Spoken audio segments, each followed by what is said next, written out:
Moving on swiftly, the Space4Women expert meeting kicked off today in Nairobi and will run until Friday the 29th. This three-day event brings together global experts to discuss how to advance gender equality and empower women in space-related fields. Under the theme Integrating Women in Space Activities and Solutions, the meeting aims to explore ways to make the benefits of space more accessible to women.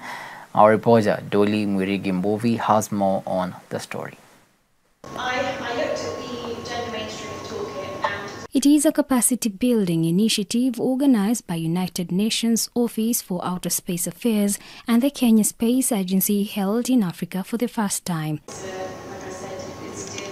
The three-day event, which began on Wednesday, is set to run till Friday this week, aimed at advancing gender equality and empowering women's participation in space-related fields. We have 35 countries represented globally by space experts, and we envisage to collect a lot of information about the strategies, how to implement the strategies that have been indicated in the Gender Mainstreaming Toolkit. Another output is to initiate development of a toolkit that will focus on the marginalized girls in the remote communities, and not only the girls, actually the boys and the girl, so that they may have equal opportunity. They'll be granted equal opportunity to education, to quality education using the space technology. According to the Kenya Space Agency Director General Brigadier Hilary Kipkosgei, the initiative encourages women and girls to pursue science, technology, engineering, and mathematics STEM education and raises awareness about the career opportunities in the space sector. Statistics around the world show a very gloomy picture of women participation in STEM and tech fields, with statistics showing an average of around 20%.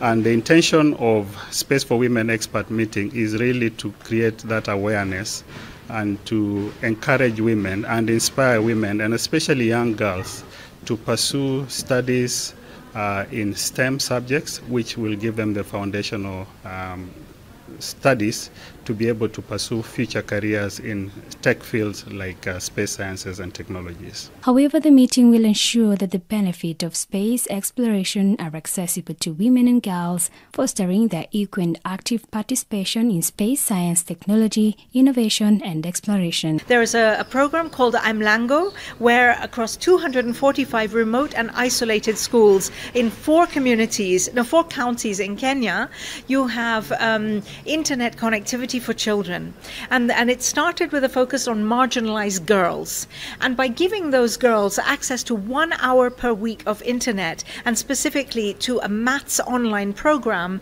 they measured that at the end of 1 year they could increase the learning age by 18 months. That is a transformational change that you can achieve by leveraging satellite technology. So we have asked Imlango and the companies that are behind it to come to the Space4Women expert meeting to inform and inspire everybody of how did they do it. And one of the deliverables that we hope for is a toolkit so that we can scale this further throughout Kenya, but also showcase it to the rest of the world, to the rest of Africa. In the second meeting, which was held last year in Canada, the conference came up with a toolkit for actually mainstreaming space technologies and applications amongst women.